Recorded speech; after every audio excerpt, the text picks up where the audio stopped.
Assalamualaikum warahmatullahi wabarakatuh. Selamat siang pemirsa TVRI Jambi dimanapun Anda berada. Senang rasanya hari ini saya Vivin Devitrica kembali menyapa Anda melalui Dialog Kabar Jambi, dialog yang menginspirasi dan penuh makna. Pemirsa, pada hari ini kita akan membahas tema yang sangat menarik, yakni inovasi UMKM. Di mana kita mengetahui bahwa saat ini UMKM di tengah masyarakat sangat berkembang pesat. Namun, untuk tetap eksis di tengah masyarakat, perlu adanya sentuhan-sentuhan inovasi bagi produk mereka. Untuk itu, untuk membahas tema pada hari ini telah hadir di studio TVRI Jambi dua pelaku UMKM hebat. Yang pertama kita sapa terlebih dahulu ada Mbak Irma Tambunan. Selamat siang Mbak Irma. Ya, gimana siang, kabarnya Mbak hari ini? Baik sekali. Tadi perjalanan di TVRI itu seperti apa Mbak? Dari rumah tadi macet ya menuju ke arah Telanai mungkin karena bubaran Jumatan. Jam-jam pulang sekolah. Betul, nanti kita bahas mengenai produk yang udah ada nih ya Mbak ya. Selanjutnya pemirsa, tak kalah hebat pelaku UMKM kali ini yang sudah hadir di TVRI Jambi ada Bang Raden Azi Kusuma Wijaya. Selamat siang Bang Azi. Panggilnya Azi atau Aji nih? Azi. Azi. Yeah. Bang Azi tadi gimana perjalanan ke TVRI Jambi? Ya, jadi kan habis Jumatan ya Kak ya. Jadi memang kalau untuk laki-laki kalau lagi Jumat ini agak mepet nih waktunya kalau jam 2. Jadi mungkin tadi agak terkendala waktu aja sih. Oke, tapi tidak mengurungkan semangat untuk membagikan informasi mengenai produk UMKM pada hari ini ya Mbak ya. Betul sekali. Oke, pemirsa, untuk membahas tema kali ini yakni inovasi UMKM, pertama kita akan bertanya terlebih dahulu kepada Mbak Irma Tambunan. Mbak, sebenarnya sebelum berkecimpung ke produk UMKM lah, menjadi pelaku UMKM, Mbak Irma sebenarnya latar belakangnya apa sih? Ya, jadi sekalian perkenalkan diri dulu ya Kak Vivin. Irma Tambunan adalah seorang jurnalis, penulis, pegiat literasi juga. Oke, berarti awalnya memang belum menjadi pelaku UMKM. Belum, jadi sebelumnya itu lebih ke hobi ya. Oh, hobi. Oke, menarik nih pemirsa. Ternyata latar belakang dari Mbak Irma Tambunan bukan seorang pelaku UMKM, melainkan seorang jurnalis, penulis, dan juga pegiat literasi ya Mbak ya. Betul. Nanti kita akan bahas lebih dalam kok bisa sih seorang jurnalis, penulis, dan pegiat literasi mendirikan sebuah UMKM. Aku selanjutnya mau nanya ke ini ya, Mas Aji. Mas Aji, sebelum menjadi pelaku UMKM, Mas Aji berlatar belakang seperti apa, Mas? Baik, jadi mungkin perkenalan terlebih dahulu. Perkenalkan, nama saya Raden Azi Kusuma Wijaya. Saya selaku owner dan founder dari wirausaha kerajinan tangan dari batok kelapa dengan nama brand Batokku Jambi. Nah, latar belakang saya ini sebelumnya itu adalah mahasiswa. Sampai saat ini juga masih duduk di bangku kuliah semester 6. Oke, ini juga menarik pemirsa. Seorang mahasiswa dia mampu menciptakan produk dan sekarang sebagai owner Batokku Jambi. Akan saya bahas lebih dalam lagi, tapi pertama kita mau bahas pertama ke Mbak Irma ya. Mbak Irma, jadi gimana ceritanya jadi seorang jurnalis, pegiat literasi, seorang penulis itu kok bisa berkecimpung ke dunia UMKM? Iya, jadi awalnya aku kan memang jurnalis dari awal tahun 2000-an. Lalu di awal pandemi, Kak Vivin mulai punya hobi baru ya, karena waktu itu kami kan harus bekerja dari rumah ya, karena masa-masa pandemi. Nah, di awal-awal pandemi, karena lebih banyak di rumah, akhirnya punya hobi baru yaitu menganyam. Menganyamnya apa? Menganyamnya resam. Nah, saking suka banget gitu menganyam, akhirnya lama-lama menjadi usaha, Kak. Dari situlah lahir Gonau Handcraft, itu usaha kerajinan tangan yang berbasis bahan tumbuhan resam. Sebenarnya Gonau itu apa sih Mbak? Ya, Gonau ini dari kata Genau, itu artinya anak yang peduli. Lalu juga mengadopsi kata Gano, artinya rimba. Jadi sedikit banyak Gonau itu bermakna anak yang peduli pada kelestarian alam dan lingkungan. Oke. Kalau misalnya Mas Aji nih, Mas Aji awal mulainya seorang mahasiswa itu bisa kepikiran kayaknya ini aku bisa nih menciptakan sebuah produk, itu gimana ceritanya Mas? Baik, jadi sebenarnya brand Batokku ini baru berjalan selama 2 tahun Kak. Jadi memang diawali pada tahun 2023. Nah pada saat itu saya lagi duduk di bangku semester 3, bangku kuliah semester 3, dan pada saat itu pingin ada inovasi. Nah kan kebanyakan kalau mahasiswa itu hanya fokus di belajar, kuliah pulang, kalau bahasa kita tuh mungkin kupu-kupu ya, kuliah pulang, kuliah pulang. Nah tapi saya tuh tergerak kepingin punya inovasi seperti usaha sendiri Kak, untuk juga nambah-nambah biaya kuliah. Jadi memang dari dulu tuh suka mandiri Kak hidupnya. Nah memang dari SMA suka dengan kerajinan tangan.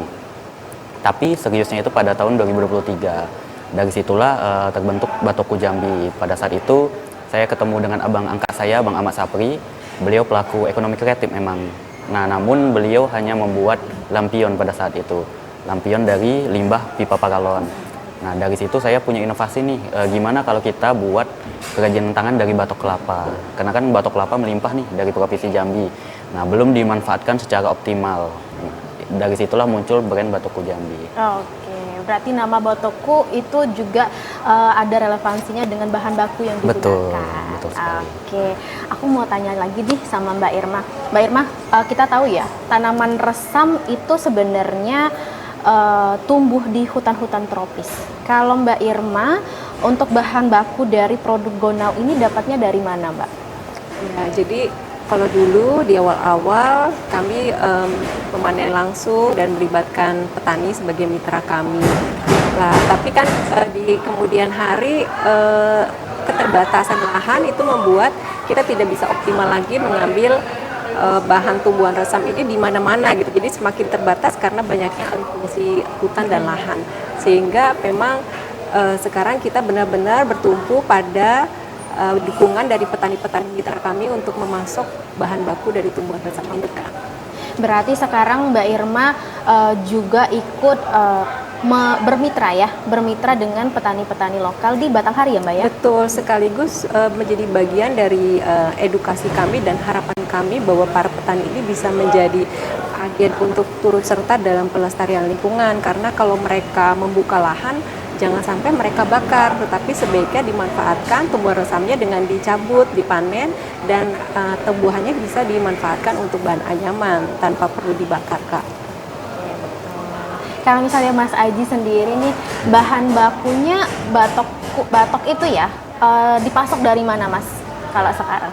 Jadi memang awal-awalnya itu kami mengumpulkan batok kelapa ini dari pengepul sekitar seperti Pekasantan, atau yaitu parut kelapa. Jadi memang pertamanya itu ngambil di area sekitar. Namun sekarang kami punya mitra juga, itu mitra kami di Tanjab Barat.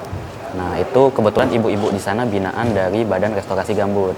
Nah Badan Restorasi Gambut itu punya program buat pembinaan masyarakat sekitar agar mereka sama kayak Kak Irma, tidak membuka lahan, karena kan lahan gambut ini beresiko tinggi kalau terjadi kebakaran hutan, apalagi di area Tanjung Barat itu banyak sekali lahan gambut. Nah, dari inovasi tersebut kita bermitra juga dengan Badan Restorasi Gambut untuk membina masyarakat di sana. Nah, saat ini kami juga menjadi mitra dari ibu-ibu Parit Bilal, nama desanya Parit Bilal. Nah, ibu-ibu itulah yang kita bina, sekaligus juga bahan baku supaya dari sana juga, dari Tanjung Barat, dan juga masih mengambil dari sekitar kota Jambi. Mengetahui bahwa bahan baku dari produk Gonau, bahan baku dari produk Batokku ini juga bertujuan untuk kelestarian alam ya ternyata ya. Vivin pengen tahu dong, sebenarnya visi misi dari Gonau itu apa ya Mbak Irma? Ya, visi misi dari Gonau itu adalah visi kami ingin turut serta dalam melestarikan tradisi warisan nenek moyang, sekaligus menjadi bagian dari upaya dalam menjaga alam dan lingkungan.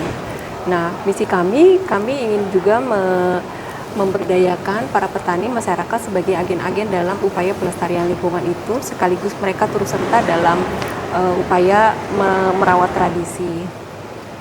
Kalau Mas Aji Batokku visi misinya seperti apa sih, Mas? Ya, jadi memang kurang lebih kita sama seperti Kak Irma.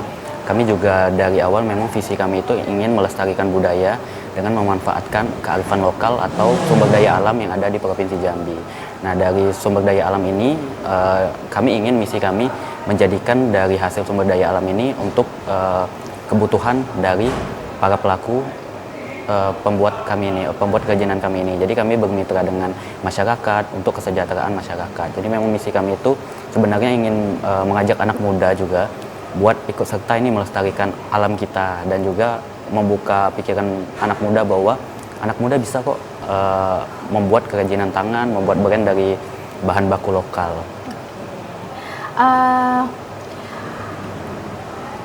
Dari produk-produk yang udah ada nih ya, ada tas, ada apa nih Mas Aji? Iya, wadah permen, hiasan meja. Iya, hiasan meja. Vivin penasaran, ini gimana sih proses produksinya? Dari Mbak Irma dulu nih, kalau proses produksi tas itu seperti apa, Mbak? Ya, prosesnya cukup panjang ya Kak Vivin. Jadi dari awal kita panen dulu bahannya, tumbuhan. Setelah selesai dipanen, kemudian masih harus dikupas, kupas pertama. Ada juga yang penerapan kupas kedua gitu, bisa juga yang sampai kupas terakhir, kupas ketiga itu nanti hasilnya dia yang di dalamnya yang intinya. Nah, kalau untuk yang sederhana membuat wadah-wadah kecil itu cukup dengan pengupasan pertama. Lalu setelah dikupas jadi produknya, lalu kita terapkan lapisan anti jamur agar produknya tidak mudah dihinggapi jamur. Nah, kami biasanya menerapkan anti jamur yang ramah lingkungan Kak, karena itu sejalan dengan misi kami untuk menjadi bagian dari upaya melestarikan lingkungan. Jadi bahan-bahan yang kami gunakan itu sebisa mungkin memanfaatkan bahan-bahan yang juga berbahan alam. Kalau misalnya dari awal produk Gonau itu berdiri ya, apakah memang udah terpikir mau bikin tas atau memang ini bagian dari inovasi dari Gonau, Mbak? Ya, jadi memang perjalanannya cukup panjang ya Kak, untuk kami dari 2020 sampai dengan sekarang sudah di awal 2025. Itu walaupun istilahnya kita masih balita ya Kak ya, tetapi dalam rentang waktu hampir 5 tahun itu sudah terjadi transformasi. Dulu awalnya kami lebih banyak membuat pot. Kenapa membuat pot? Karena zaman pandemi dulu orang banyak yang berkebun di rumah, karena mereka lebih banyak bekerja dari rumah, sehingga waktu itu tren pot-pot yang ramah lingkungan, sehingga lebih banyak yang diminati itu adalah jenis-jenis pot Kak. Nah, seiring perkembangan pandemi sudah semakin mereda dan orang-orang juga lebih banyak keluar, sehingga kami berpikir bahwa mungkin orang-orang akan lebih suka dengan produk-produk yang lebih trendy, stylish. Jadi kita juga menyesuaikan dengan membuat dompet, tas, sesuatu yang wearable gitu, sehingga nantinya produk-produk ini bisa lebih mengikuti perkembangan mode. Pertanyaan yang sama akan juga Vivin tanyakan ke Mas Aji, tapi tunggu sebentar ya Mas Aji, kita jeda terlebih dahulu. Pemirsa, tetaplah di TVRI Jambi pada Dialog Kabar Jambi, karena usai jeda kita akan kembali lagi.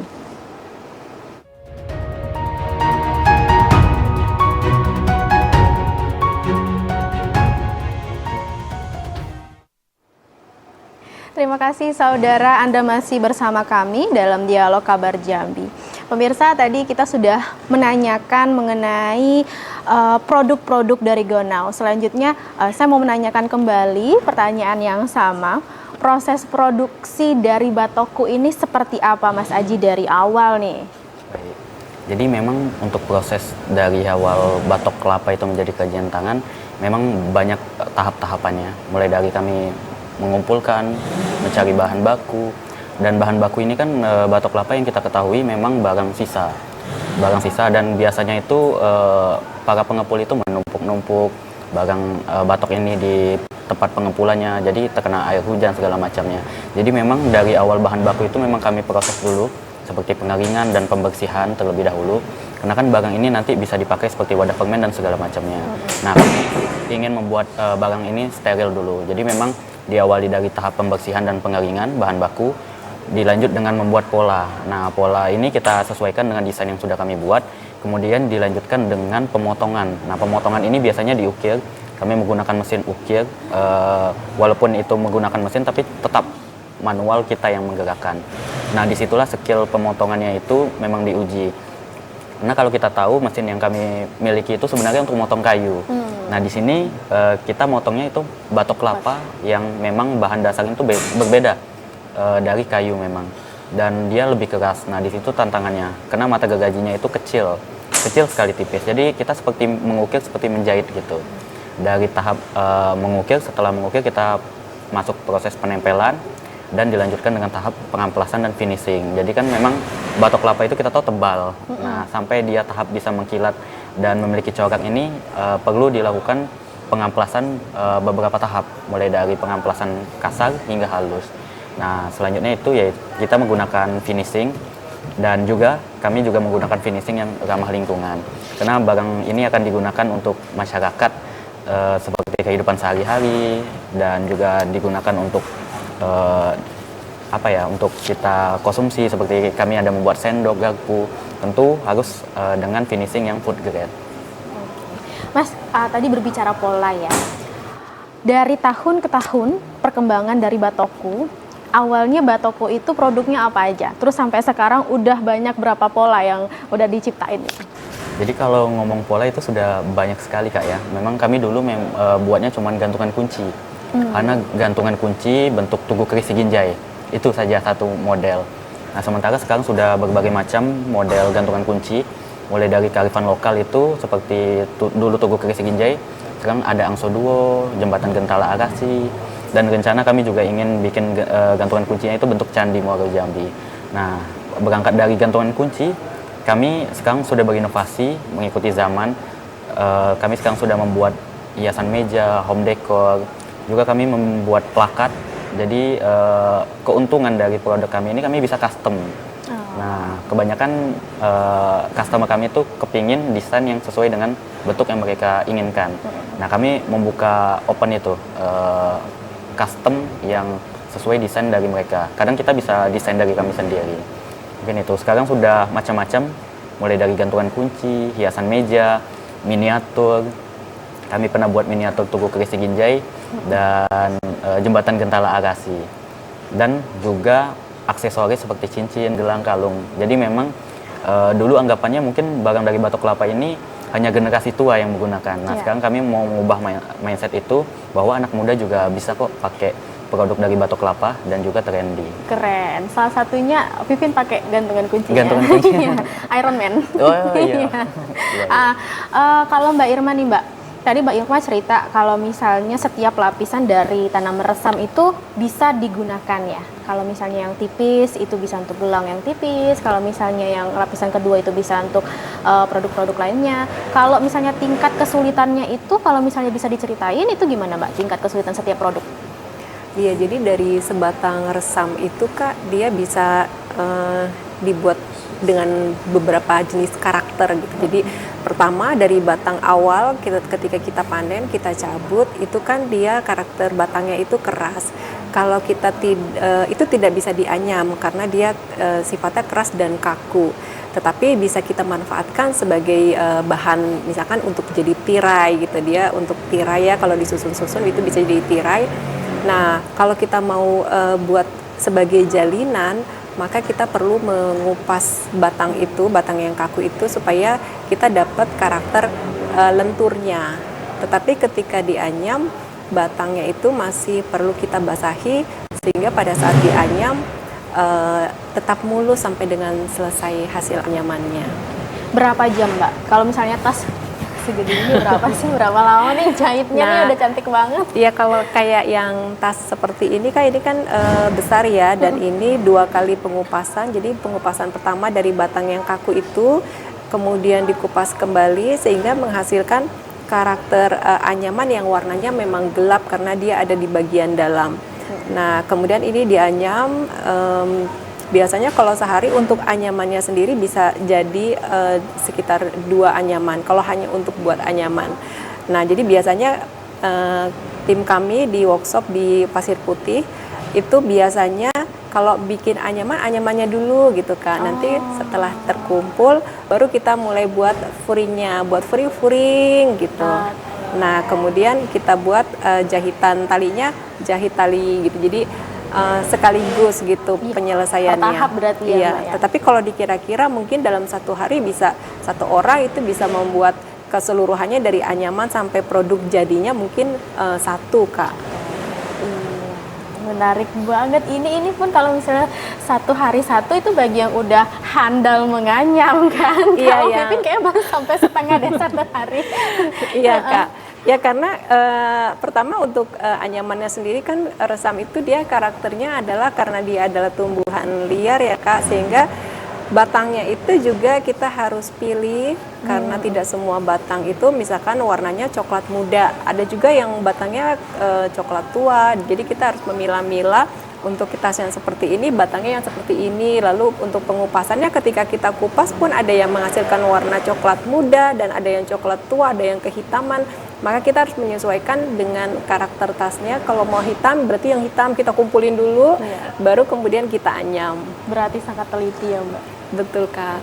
Kalau Mas Aji nih, tadi ada Mas Aji cerita ada miniatur gentala arashi, ada juga gantungan kunci. Aku bayanginnya miniatur gentala arashi itu gimana cara ngukirnya tuh gimana tuh proses tingkat kesulitannya tuh gimana tuh Mas setiap produk?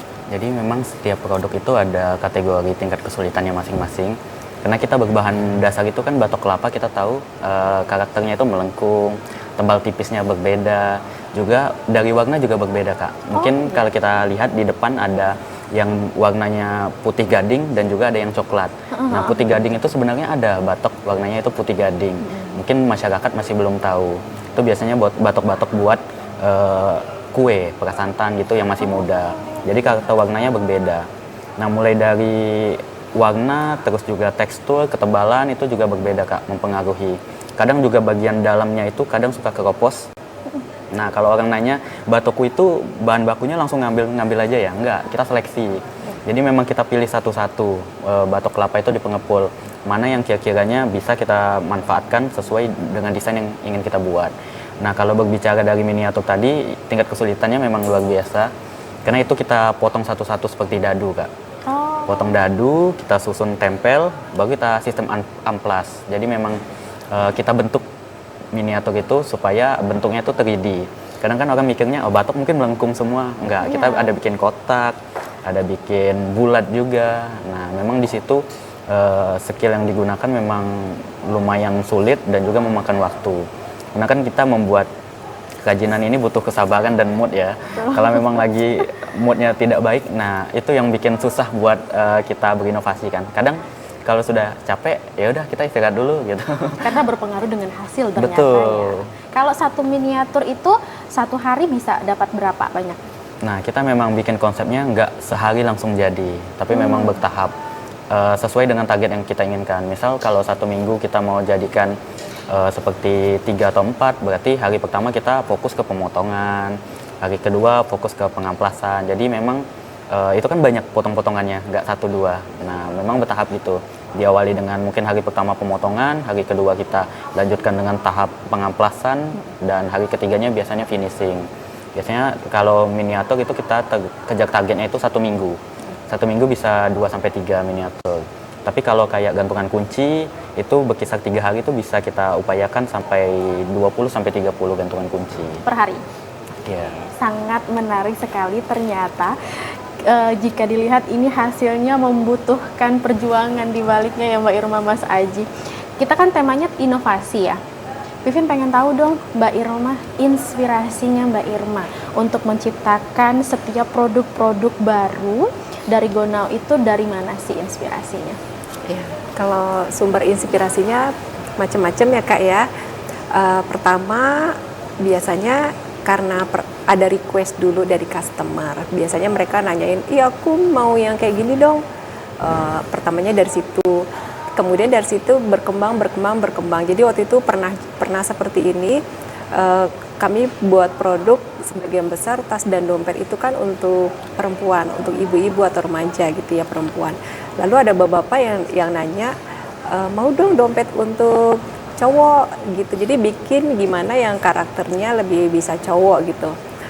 Nah dari situ kemudian tertantang untuk gimana ya mendesain yang bisa lebih pas untuk karakter cowok. Akhirnya dari situlah kemudian lahir produk baru, dompet untuk laki-laki. Seperti itu, Kak. Nah, selebihnya sering-sering ngeliat dari internet tentang tren-tren terbaru gitu dari anyaman atau dari model-model tas yang kemudian dibuat perpaduannya antara anyaman dengan kain, itu kemudian kita mix untuk menjadi produk tas atau dompet. Dompet seperti yang di depan ini ya Mbak ya. Ya, kalau yang di depan ini kan ada dua jenis. Yang satu anyaman mix dengan batik, itu karena menyesuaikan dengan kebutuhan di Jambi. Kebanyakan pelanggan atau customer tuh nanya yang ada batiknya dong, sehingga kami coba padukan. Tetapi nggak semua batik juga corak batik yang cocok dengan resam, karena resam ini karakternya kan dia sudah yang kuat ya, warnanya kuat dan motif anyamannya juga terlihat, sehingga kalau kita menggunakan motif-motif batik yang besar-besar itu bakalan nabrak. Maka gitu. kami biasanya dalam selembar kain batik itu kita seleksi motif-motif kecilnya yang kami ambil. Jadi dalam satu lembar kain itu biasanya nggak semua kepakai untuk sebagai perpaduan untuk tas atau dompetnya. Kita tahan dulu ya Mbak Irma, pembahasannya nih lagi menarik-menariknya, tapi kita harus jeda terlebih dahulu ya Mas Haji ya Mbak Irma ya. Pemirsa tetaplah di TVRI Jambi, karena seusai jeda kita akan kembali lagi.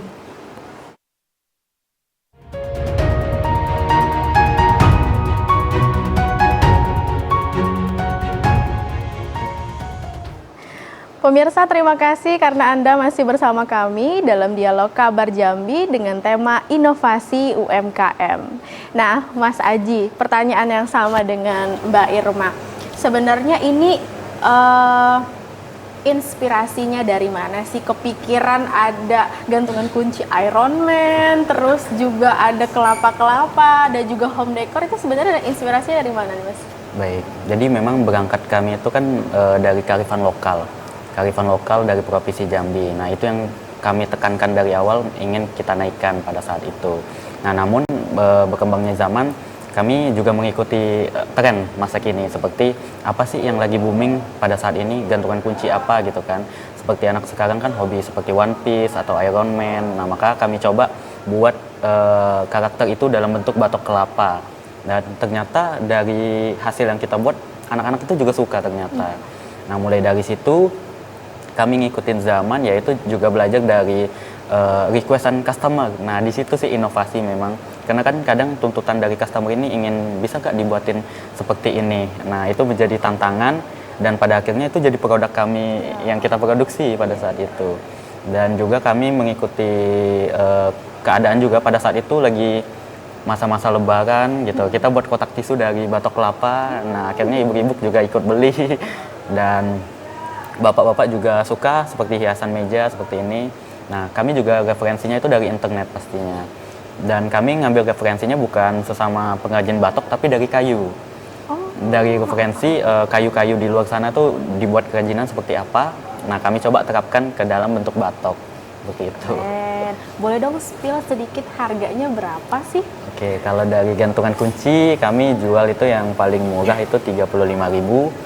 Sampai ke mungkin miniatur 1,5 itu harganya berkisar dari 35 sampai 1,5. Sangat worth it sekali ya pemirsa, kalau misalnya kita dengar gimana proses produksinya tadi ya, butuh ketelatenan dan kesabaran. Seperti itu. Jadi kalau misalnya Mbak Irma nih boleh di-spill sedikit Mbak, dari produk-produk yang kecil-kecil sampai yang besar-besar itu budgetnya berapa? Oke, kalau yang kecil-kecil seperti cincin atau gelang atau gantungan kunci itu harganya variatif dari 10.000 sampai 20.000 Kak. Nah, kalau yang kayak dompet sampai dengan tas-tas itu juga variasi dari 100.000 sampai 450.000.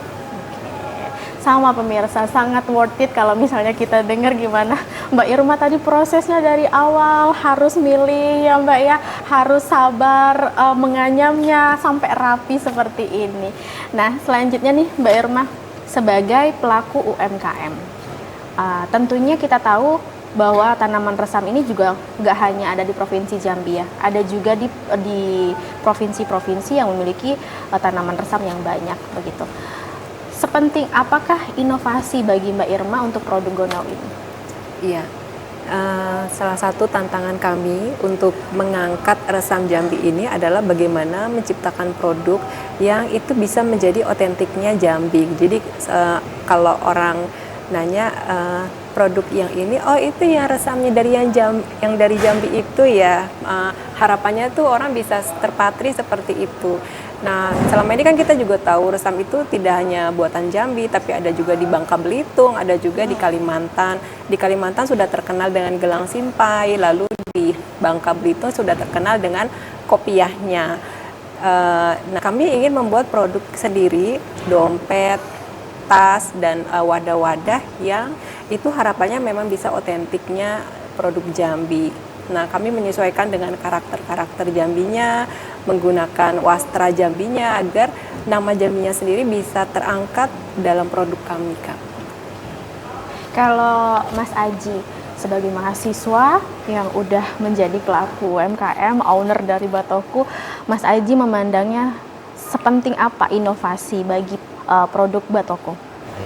Jadi kalau dari sudut pandang kami memang sangat penting sekali inovasi, karena kita ini kan buat produk kerajinan dan juga butuh hal beda yang bisa kita unggulkan dari produk-produk di luar sana. Sering juga terdengar bahwa memang batok kelapa ini kan sudah banyak. Ada mungkin di Pulau Jawa, di Pulau Bali itu banyak yang bikin produk dari berbahan dasar batok kelapa. Namun kan di setiap daerah itu punya ciri khas bahan baku itu yang berbeda-beda, mulai dari jenis tanahnya, jenis cuacanya kan berbeda. Tentu dari corak Jambi ini dari batok kelapanya itu sudah berbeda dari pulau-pulau yang lain gitu. Nah, itu yang kami unggulkan juga, bahwa kami menggunakan bahan baku asli dari Provinsi Jambi, batok kelapanya. Dan juga yang kami tekankan bahwa kami ingin mengangkat nilai budaya. Nah, mungkin batok kelapa di pulau-pulau lain juga ada, namun kan budaya Jambi tidak ada di pulau-pulau lain. Nah, nilai yang itu yang kami mau tekankan di setiap produk yang kami buat. Nilai estetikanya juga, dan produk ini yang kami tekankan juga anak muda. Nah, kebanyakan pelaku kerajinan tangan, apalagi batok kelapa itu ya, mohon maaf itu mungkin banyak yang sudah lanjut usia yang memproduksi. Nah, ini kami mencoba untuk menjadi pelopor bahwa anak muda itu juga bisa loh buat brand kerajinan tangan dan berbahan dasar alam, bisa juga trendy dan mengikuti zaman. Oke, keren banget nih inspirasi dari Mbak Irma dan juga Mas Aji. Kalau Gonau sendiri Mbak Irma, pemasarannya ini sejauh ini udah melalui media apa saja, dan ini penjualannya udah sampai mana? Ya. Sejauh ini Kak, kami pemasarannya lebih banyak lewat online. Kami juga memiliki toko di Jakarta, di daerah Cimanggis di Podomoro Gold View. Selain itu kami juga mengandalkan dari pameran ke pameran, Kak. Jadi pameran itu salah satu yang membuka pintu kami untuk bisa memperkenalkan produk Gonau ini lebih luas lagi. Nah, saat ini juga kami sedang menjajaki bersama Batoku juga ya, untuk kita sama-sama menjajaki ekspor. Kita berkolaborasi dengan Jardinier yang sudah berpengalaman mengekspor tanaman ke luar negeri. Beberapa UMKM kita bersama-sama untuk penjajakan menuju ke ekspor, Kak. Mudah-mudahan bisa lancar nih. Amin. Semoga UMKM dari Jambi go internasional ya. Amin. Bukan lagi go nasional tapi go internasional. Mas Aji, kalau misalnya berbicara mengenai dukungan pemerintah hingga saat ini kepada produk Batoku itu seperti apa, Mas? Jadi memang awal mula kami memasarkan produk ini ya betul dari seperti yang Kak Irma bilang, dari bazar ke bazar, dari pameran ke pameran, mulai dari pameran yang kecil hingga pameran nasional, itu kami coba upayakan bisa ikut gitu. Apapun eventnya kami coba nyelip sebisa mungkin kita ikutkan, karena di situ cara kami buat memperkenalkan produk kami selain dari media online. Mungkin kan kadang orang-orang itu jarang membuka sosial media dengan kesibukannya. Nah, namun ketika ada event, pasti ada antusias tersendiri buat ikut ke event itu. Nah, berangkat dari event itulah kami mulai memasarkan produknya. Kalau dari bantuan pemerintah, alhamdulillah kami kemarin juga diajak pameran nasional di Batam, itu dengan Dinas Budaya dan Pariwisata, dan pada saat itu kami bisa memamerkan produk kami itu di Batam. Nah, di sana kan juga banyak wisatawan lokal maupun wisatawan mancanegara. Dari situlah kami bisa membuka pasar ke bukan hanya nasional tapi juga internasional. Sama seperti Kak Irma bilang tadi, kami juga sedang berkolaborasi dengan Jardinier untuk ekspor. Nah, target kami sama-sama mungkin kerajinan tangan di Provinsi Jambi itu ingin tembus pasar ekspor betul-betul. Karena kalau kita nilai produk di Jambi itu luar biasa. Kami juga inspirasi dari pelaku kerajinan tangan yang sudah senior di atas kami. Itu juga menjadi semangat kami, Kak, buat terus berinovasi. Oke, keren banget. Dari produk yang udah ada nih, kalau Mbak Irma, ada nggak Mbak kegiatan-kegiatan di luar dari produksi ya, yang Mbak Irma lakukan untuk menyebarluaskan keterampilan menganyam, Mbak? Ya, kami membuka program 10 jari menganyam, Kak. Itu adalah program berlatih menganyam dasar untuk siapa saja. Jadi sebagian besar peminatnya itu justru anak-anak muda. Tetapi selain itu juga kami membuka program untuk komunitas-komunitas di pedalaman. Ini biasanya program-program khusus yang kami lakukan dalam 1 tahun beberapa kali gitu ya, kita laksanakan secara khusus karena lokasinya biasanya jauh-jauh di pedalaman, di Sarolangun atau di daerah Merangin. Nah, kalau untuk yang anak-anak muda ini biasanya dari kampus, dari anak sekolah di sekolah dasar, SMP, SMA itu biasanya rutin. Oke, rutin. Kalau Mas Aji sendiri gimana, Mas? Di luar memproduksi ini ada nggak sih kayak teman-teman kampus gitu, kayak gimana nih Mas Aji buatnya, boleh dong diajarin, atau ada yang pengen memang khusus latihan ke Batoku tuh, ada nggak sih, Mas? Iya. Jadi kalau kami juga membuka di workshop kami itu buat pelatihan bagi teman-teman mahasiswa. Kadang sering juga kunjungan, Kak, baik dari anak SMA, anak sekolah, dan juga mahasiswa. Nah, kebanyakan kan mahasiswa ini juga dituntut buat terjun ke lapangan. Biasanya selain observasi, mereka juga disuruh buat ikut serta membuat kerajinan itu. Jadi kami welcome dan terbuka buat menerima mereka apabila ingin melakukan pelatihan atau ingin belajar tentang bagaimana mengembangkan usaha. Jadi di workshop kami itu kami terbuka untuk pelatihan dan inovasi apa aja, Kak. Jadi kadang yang datang ke kami itu bukan hanya ingin membuat dari batok kelapa, tapi dari kayu dan segala macamnya. Kebetulan basic kami di situ kerajinan apa aja tuh coba dibuat gitu. Jadi kadang workshop kami itu dijadikan tempat diskusi itu anak-anak muda. Pernah juga anak sekolah pingin bikin papan nama, katanya papan nama guru. Jadi ya di situ kami terbuka di workshop kami bagi ada yang ingin belajar atau ingin inovasi bisa datang ke workshop kami. Dan juga kadang ada juga panggilan buat melakukan pelatihan gitu, ibu-ibu, kebanyakan ibu-ibu nih yang dipanggil buat ngelatih. Karena anak-anak kuliah itu kadang ada pengabdian di suatu desa. Nah, program mereka yaitu ingin masyarakat sekitar tuh ada soft skill yang mereka miliki. Nah, kadang kami mengisi yaitu sampai ke Tanjak Barat buat pelatihan. Kalau di kampus, alhamdulillah diamanahkan tahun ini menjadi direktur UKM. Dan kebetulan UKM-nya itu bergerak di entrepreneurship. Jadi di situ juga keinginan kami bahwa kami punya misi mahasiswa itu bisa punya usaha masing-masing.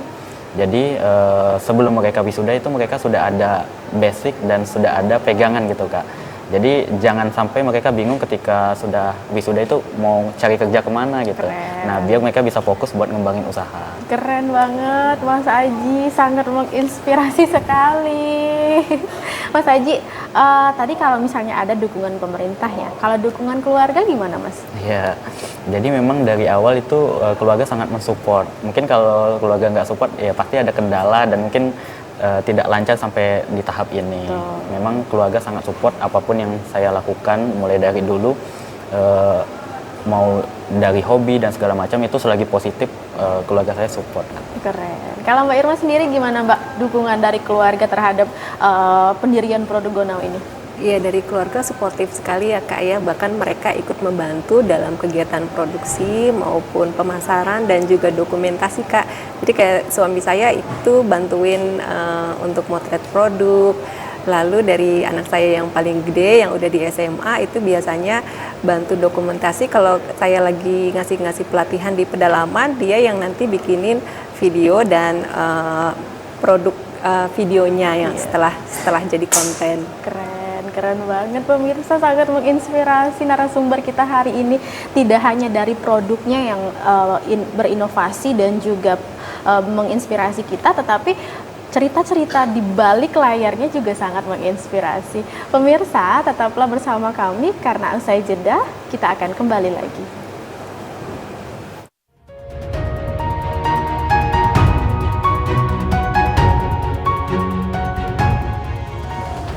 Terima kasih pemirsa, Anda masih bersama kami dalam Dialog Kabar Jambi. Pemirsa, tidak terasa kita sudah berada di penghujung acara, di mana kita sudah mendengarkan dari awal proses produksi dan juga apa yang menginspirasi, terus juga inovasi-inovasinya seperti apa yang diberikan kepada produk-produk Gonau dan Batoko. Sekarang nih Vivin mau tanya kepada Mbak Irma. Mbak, boleh dikasih tips and trik kepada mungkin calon pelaku UMKM atau pelaku UMKM lainnya, gimana caranya kita tahu nih passion bisa jadi sebuah usaha? Ya, mungkin aduh gimana ya, bingung juga sih. Tetapi kalau dari pengalaman saya waktu awal pandemi dulu, tiba-tiba suka nganyam, dulunya enggak gitu, itu lebih karena coba ngeliat, dikenalin dan akhirnya suka. Nah ini mungkin bisa jadi pengalaman yang diterapkan juga untuk teman-teman lainnya di sana yang punya hobi apapun.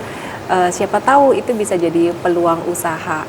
Mungkin nggak perlu yang muluk-muluk ya. Jadi dicoba dari yang kecil-kecil dulu aja, step by step. Nanti mudah-mudahan itu bisa terus berkembang gitu Kak. Oke, terima kasih Mbak Irma. Kalau Mas Aji ini seperti apa Mas? Boleh dikasih tahu tips and trik bagi mahasiswi di luar sana yang mungkin dia ngerasa ada passion yang bisa dijadikan usaha tapi belum berani nih untuk melangkah gitu. Jadi mungkin banyak anak muda zaman sekarang itu takut buat mencoba. Mereka sudah berpikir bahwa nanti takut gagal, takut tidak efektif apa yang dilakukan, padahal mereka belum mencoba ini. Nah mungkin kalau saya bisa sarankan bahwa anak muda ini jangan takut buat mencoba, karena kan kata gagal dan sukses itu akan kita temukan ketika kita sudah memulai sesuatu. Jadi kalau kita belum memulai sesuatu, kita sudah takut, berarti kita sudah kalah sebelum berpegang kan. Jadi kalau saya jangan takut buat mencoba. Kalau menurut mereka itu fashionnya, coba aja dulu, karena kan kita nggak tahu nih nanti kedepannya bagaimana. Mungkin bisa lebih besar dan segala macamnya. Kalau mungkin gagal, ya itu bisa jadi bahan evaluasi buat kita bisa lebih berkembang ke depannya. Oke, terima kasih. Terima kasih Mas Aji, terima kasih Mbak Irma karena hari ini udah berbagi ilmu, berbagi cerita yang menginspirasi penonton TVRI Jambi bahwa seorang yang berlatar belakang bukan pelaku UMKM ternyata bisa menemukan passionnya untuk membentuk sebuah usaha yang bisa juga menghasilkan cuan nih dan juga bermanfaat bagi masyarakat. Pemirsa, semoga pelaku UMKM atau UMKM di Kota Jambi dapat selalu memberikan sentuhan-sentuhan inovasi baru pada produknya agar dapat bersaing di tengah masyarakat. Terima kasih Anda telah menyaksikan Kabar Jambi. Saya Vivin Devitrica bersama tim yang bertugas pamit undur diri. Wassalamualaikum warahmatullahi wabarakatuh.